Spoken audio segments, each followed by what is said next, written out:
This is Matt Finch, your host, and Papaya the bird is on my shoulder, and today's topic is the science of recovery capital. Where do we go from here? And as awesome as this topic is, and as this system is, and they have so many different assessments for recovery capital now that we can access and that I'll teach you about later on in this episode. In Canada, for example, they've been a recovery capital based heavily based approach in their addiction systems, treatment systems, for a long time.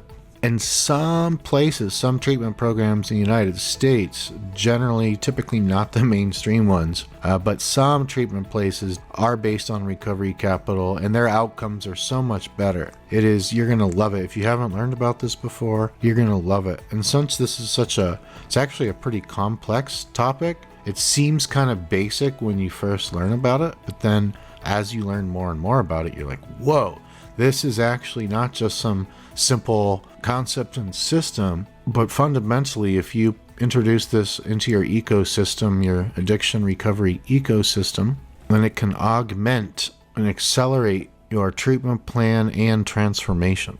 Overview topic, the science of recovery capital. Where do we go from here? What is recovery capital? Is the recovery capital approach having success? For example, are there any research study outcomes we can learn from? Where is recovery capital already being used? The recovery capital scale, the recovery capital index, the assessment of recovery capital, and other recovery capital assessments. And without further ado, let's begin. Recovery, the official newsletter of the Fletcher Group Rural Center of Excellence. Words Make a Difference, by founder and chief medical officer, Dr. Ernie Fletcher. If you want to care for something, call it a flower, says White Bison founder Don Cohis. If you want to kill it, call it a weed. It was not that long ago that waiting for pain to trigger change was the norm. They just need to hit rock bottom, people said, then they'll change. But words make a difference, and terms like recovery capital helped us see that the problem wasn't insufficient pain, it was insufficient hope, connectedness, and help. A 4-page newsletter can't address all the ways our understanding and treatment of substance use disorders has changed. But examining the role of recovery capital, including its powerful influence on our own recovery ecosystem model, may help remind us how big a change we've made and the incredible distance we've come to make sure those in need are not alone. How to define it? It was 1999 when Robert Granfield and William Cloud, colleagues of pioneering recovery advocate William White, defined recovery capital as the breadth and depth of internal and external resources that can be drawn upon to initiate and sustain recovery. To many, coinage of the term was little more than an academic footnote, but it marked a major turning point. The pathology-based, one-size-fits-all model that mechanically assessed, admitted, treated, and discharged patients as though an SUD was a momentary crisis, not a lifelong journey, was revealed for what it was: naive, archaic, unfeeling, and ineffective. Taking its place was a more personal and holistic model, because it shared with other chronic disorders, such as diabetes, asthma, and hypertension, the same goals of functional improvement and quality of life. It confirmed the long-standing suspicion that stigma and incrimination had always been counterproductive and needlessly, even cruelly, punitive. But defining recovery capital wasn't easy. White and Cloud knew what it wasn't. Therapeutic processes in addiction treatment must encompass more than a strictly clinical intervention. But what it was seemed to expand the more you talked about it. Recovery capital is conceptually linked to natural recovery, solution-focused recovery therapy, strengths-based case management, recovery management, resilience and protective factors, and the ideas of hardiness, wellness, and global health. The benefits grew, too. Dramatic improvements in all areas, said Alexander Laudet, included healthier, better financial and family life, higher civic engagement, dramatic decreases in public health and safety risks, and significant increases in employment and work. Pathologists look for what's subtracted: drug use, criminal activity, threats to public safety, financial problems, emotional distress. But recovery capital focuses on what's added: increasing coping and communication skills, improved relationships, new rules and rituals, safe housing, meaningful employment, and a sense of purpose where none existed before. You know things have changed when concepts that were once groundbreaking become ubiquitous. No one today doubts, for example, that recovery is a dynamic process, that there are various pathways to recovery, or that recovery is a journey, not an event. Stigma and incrimination, too, are easier to dismiss when those in recovery share the same goals we all have, to live a better life. Change takes courage, whether it's overturning an antiquated way of thinking or confronting our own weaknesses. The term recovery capital may lack poetic grace, but its power to bring forth the better angels of our nature cannot be denied. Its impact can be seen every day in the resources made available to those in recovery, as well as the far more enlightened, human, and loving manner in which we work on their behalf. How to quantify it? Quantifying recovery capital is no easier than defining it. The inherent flaws of self-reporting are further complicated by the fact that recovery capital is always a moving target, varying widely not only from person to person, but within the same person from one moment to another. The first try. Robert Granfield and William Cloud devised the first tool for measuring recovery capital in 1999. Still used today, the Recovery Capital Scale asks the patient to rate on a 5-step scale their satisfaction with 34 different recovery resources, ranging from food, clothes, job and living environment to health, insurance, spirituality, and sense of purpose. Its goal is to identify deficits that can then be addressed in a customized action plan. REC-CAP. Years later came REC-CAP, billed by creator David Best as a bridge from treatment to self-directed recovery. It addresses at quarterly intervals the respondent's level of commitment, recovery strengths, barriers, group involvement, activities, and unmet needs. By identifying intervention opportunities and recovery pathways, REC-CAP brings into focus the stepwise incremental changes in recovery capital needed at each stage of recovery. One insight revealed by REC-CAP is that the barriers to quality of life and well-being seldom disappear altogether. ARC. ARC stands for Assessments of Recovery Capital. Created by Teodora Groshkova, David Best, and William White, ARC is a much simpler tool designed to produce a quick snapshot of an individual's strengths, barriers, and needs. SABRS. The Strengths and Barriers Recovery Scale is also referred to as the Life and Recovery Survey. Used around the world, it highlights the changes that occur as an individual transitions through the 3 major stages of recovery: early, sustained, and stable. It can be completed and discussed in an interview format or completed by the client and discussed later. All such tools share a common goal: to provide an evidence-based profile of recovery capital that can help guide the patient's future steps in the journey to recovery. A work in progress. Whether in recovery or not, we are all moving targets, all self-reporting, and all involved in negotiating our way through a multitude of relationships and a world that seems to change almost daily. No wonder, then, that the quantification of recovery capital remains a work in progress. That being said, its promise remains as bright as ever. An evidence-based scientific approach may sound impersonal, but it's driven by the most human of hopes, that the best is still yet to come. All right, and that was the majority of that article. I'm going to leave out the end because it has nothing to do with recovery capital. It's about some software for addiction providers and mental health providers. But now, here's another brief article, and I'm going to read this whole thing. I really liked this one as well. This is on sigmundsoftware.com, titled, "What is Recovery Capital?"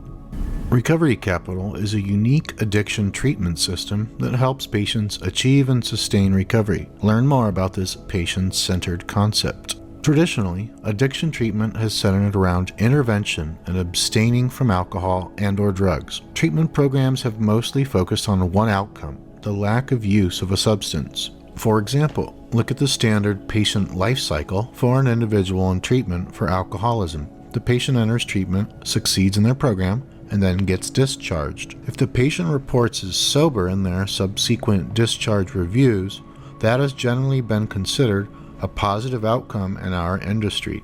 And if the patient relapses, the response is to enter that treatment system again. Those familiar with addiction may agree that one's struggle with alcohol or drugs does not have a single outcome. It's not that cut and dry. Instead, it could be more accurate to say that substance abuse and sobriety are dictated and marked by a lifelong series of outcomes in an individual's life. Patients and providers alike have argued that a point of weakness in the conventional philosophies and practices of addiction treatment is an inability to account for the complex, tumultuous, and individualized journey that is addiction and recovery. Achieving sobriety is undoubtedly a positive outcome. However, as soon as sobriety begins, the patient enters recovery. And some traditional treatment systems don't address recovery as the volatile, extensive odyssey it is in its own right. Recovery is a daily, intricate endeavor that is just as important to one's well-being as their initial sobriety. Unfortunately, very little research has been done on the recovery process. That is changing though. More and more healthcare professionals have become interested in how their patients can actively sustain recovery. We have noticed and appreciated this subtle shift in addiction treatment. There's a growing community that now prefers and pursues a more holistic, patient-centered, recovery-focused system to navigate addiction. One of the best examples of the potential for a recovery-based focus in addiction treatment is a concept called recovery capital. What is recovery capital? Recovery capital is an addiction treatment concept developed and introduced by Robert Granfield and William Cloud in 1999. Researcher William White precisely defines the concept as the breadth and depth of internal and external resources that can be drawn on to initiate and sustain recovery from severe alcohol or drug problems. Recovery capital takes into account every facet of an individual's life that can either support or obstruct their recovery. It is a systemized way to address the degree and quality of the forces in one's life to help them enter and sustain recovery. Think of it in economic terms. Someone's recovery capital is the sum of all the internal and external resources available to them to sustain recovery. For example, if someone has health insurance and access to transportation, those are two resources that can contribute to recovery, and thus contribute to that individual's recovery capital. In simple terms, the system is designed to uncover someone's motivations to stay clean and triggers that do the opposite, and then tracking them for better performance or handling of those factors. In true standardized fashion, the recovery capital system is broken down into three sections. 1. Personal recovery capital.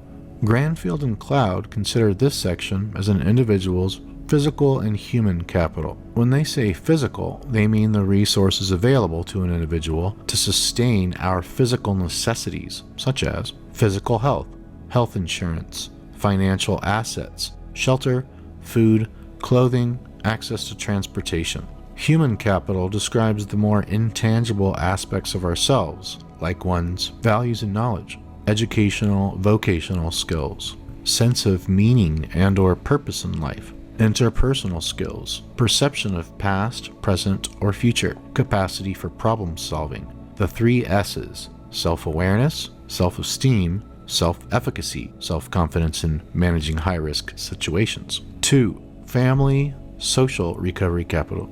This one is all about relationships, specifically the intimate, familial, and social relationships that are supportive of an individual's recovery. The quality of these relational resources depends on the willingness of intimate partners and loved ones to participate in treatment, the presence of recovering individual or individuals within one's family and social network, access to sober outlets for activities and companionship based on sobriety, connections to institutions, schools, workplaces, churches, other community organizations. 3. Community recovery capital. These resources consist of the external forces in one's environment that can support their recovery. This section has to do with the attitudes, policies, and resources related to addiction and recovery in one's community. Ideally, all three aspects consider drug and alcohol problems with compassion and actively promote their resolution. For example, community recovery capital includes organized attempts to fight against addiction and recovery-related stigmas, access to local recovery institutions, recovery centers, homes, schools, industries, ministries, churches, treatment alumni programs, access to a full continuum of addiction treatment, active and diverse recovery role models in the community, access to diverse mutual aid resources, sustained recovery support and early re-intervention programs, treatment programs, employee assistance programs, drug courts, community organized programs, access to cultural pathways, faith-based and otherwise, to recovery that resonate with particular individuals or families. What makes recovery capital different from other addiction treatment? Recovery capital is a much more dynamic addiction treatment method than traditional abstinence. In a broad sense, recovery capital puts a huge emphasis on recovery, being able to not only achieve recovery, but to maintain it as well. By tracking the recovery capital resources that work for and against an individual's recovery, that person can develop a recovery maintenance plan they can rely on. In this way, recovery capital teaches those suffering from alcohol or drug addiction what works for them and what doesn't. The system can be personally enlightening and clinically effective. Recovery capital is a unique system because it reckons with all the factors that make simple abstinence so challenging, such as lack of motivation to change alcohol or drug use, emotional distress, interpersonal conflict, pressures to use within relationships, intimate and or social. Through their scoring system, Granfield and Cloud were able to hone in on these abstract and potentially inaccessible triggers for alcohol or drug use remarkably well. It's a constructive, trackable way to navigate and deal with recovery and the risks for relapse. The standardization of such a human and variant phenomenon as addiction makes recovery capital a fitting way to manage a life of addiction. This is the beauty of the recovery capital system. It helps patients analyze volatile life forces in a scientific and clinical manner in which they can experience and act on results in real time. Furthermore, the system is highly individualized. Everyone that engages in the recovery capital system yields a different score on the scale, and thus a unique plan of action to achieve and sustain recovery. Is recovery capital widely used as a treatment method? Unfortunately, not as much as we'd like to see, at least in America. Our neighbors in Canada have relied on it for years, but the prevalence wanes once you cross the border. The strategy has not seen much widespread adoption in the U.S. Many clinicians in the U.S. are aware of the recovery capital concept, and some use it in a clinical setting. In fact, any clinicians using a strength-based approach are essentially engaging in the recovery capital system already. Granted, standard iterations of strengths-based care in the U.S. may not share the same systematic scoring and outcome tracking in their approach. However, conceptually and philosophically, they are very similar. Both approaches are patient-centered and focus on the external and internal forces that can impact one's recovery. Much of the same criteria used in strengths-based care is considered recovery capital. In this way, embracing a recovery capital system is not that far off from what many holistic-leaning clinicians are currently doing. Alright, and now I'm going to read a portion of a very long article I wrote on the fitrecovery.com blog titled "Charlie Sheen is Sober, Says Shame Shivers Help Him Stay in Recovery." And I'm going to read a small portion of that long article titled "A Brief Frame of Early Recovery, Obstacles and Pitfalls." And that leads to a short section, just a little bit on recovery capital, which I'll also read. And so here we go. For most of us, the first couple of years after quitting alcohol and or drugs can be trying to say the least, especially for individuals that have endured long and severe cases of substance use disorder, SUD. Additionally, a significant number of people in this early recovery phase have co-occurring disorders such as social anxiety disorder, generalized anxiety disorder, bipolar spectrum disorder, major depressive disorder, post-traumatic stress disorder, chronic fatigue syndrome, attention deficit hyperactivity disorder, chronic pain, fibromyalgia, or one of the many others. For individuals with one or more co-occurring disorders, early recovery is often tricky. Having to withstand and outlast post-acute withdrawal symptoms for weeks to months or longer, and then stubborn neural pathways of addiction that won't fade away fast enough, months or years, is often the most difficult challenge an individual will face in their lifetime. This is often more testing with co-occurring disorders, especially if the person has not found an adaptive versus maladaptive coping tool for managing their anxiety, depression, chronic fatigue syndrome, ADHD, panic disorder, borderline personality disorder, or back pain, for example.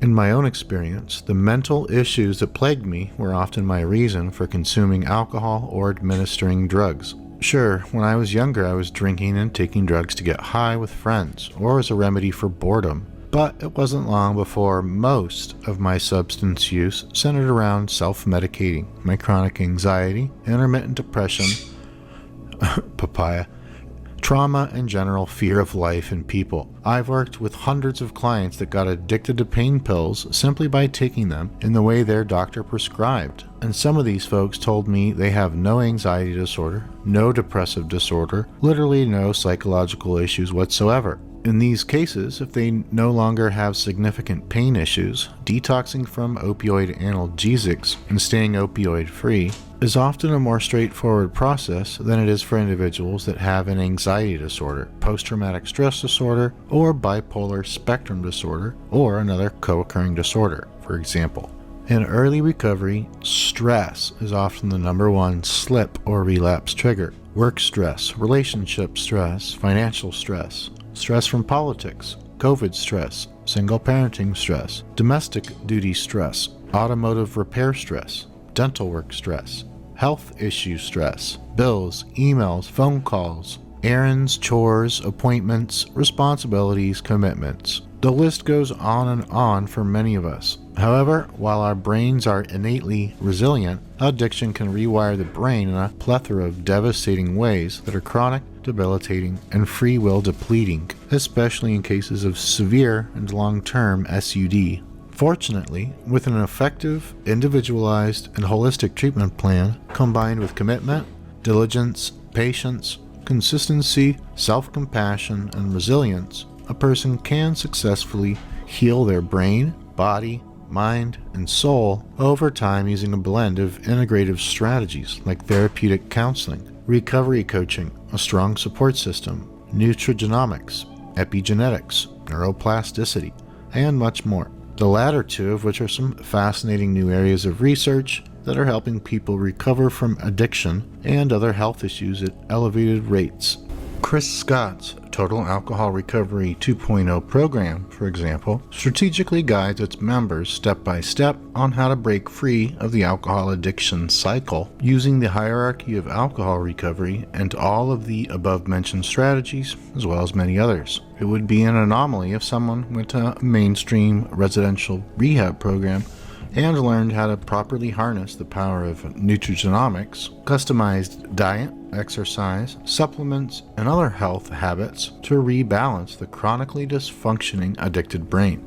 These concepts simply aren't taught in mainstream recovery programs, which is sad because from what my colleagues and I have witnessed, recovery rates skyrocket when you correct the severe neurotransmitter imbalances and other chronic brain dysfunctions that prolonged use of addictive chemicals either caused or exacerbated. Enter the shame shiver. The shame shiver is simple enough to use, and learning why it works as well as how to use it can provide a valuable asset to your recovery capital. In early recovery and beyond, the more recovery capital you have, the better. Recovery capital is the depth and breadth of internal and external resources that can be used by an individual to initiate and sustain recovery or wellness from addiction. Here are some examples of recovery assets, resources, that build recovery capital.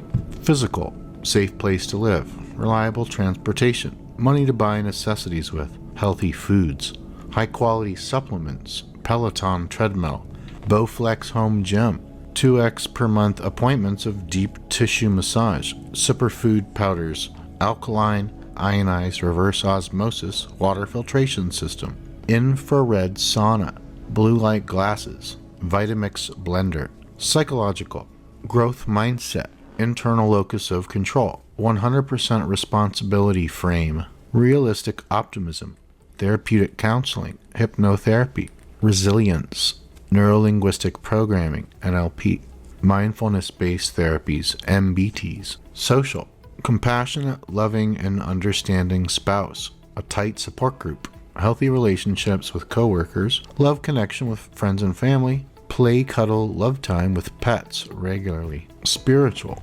faith, a daily meditation practice, morning prayer and worship routine, member of a Bible study group.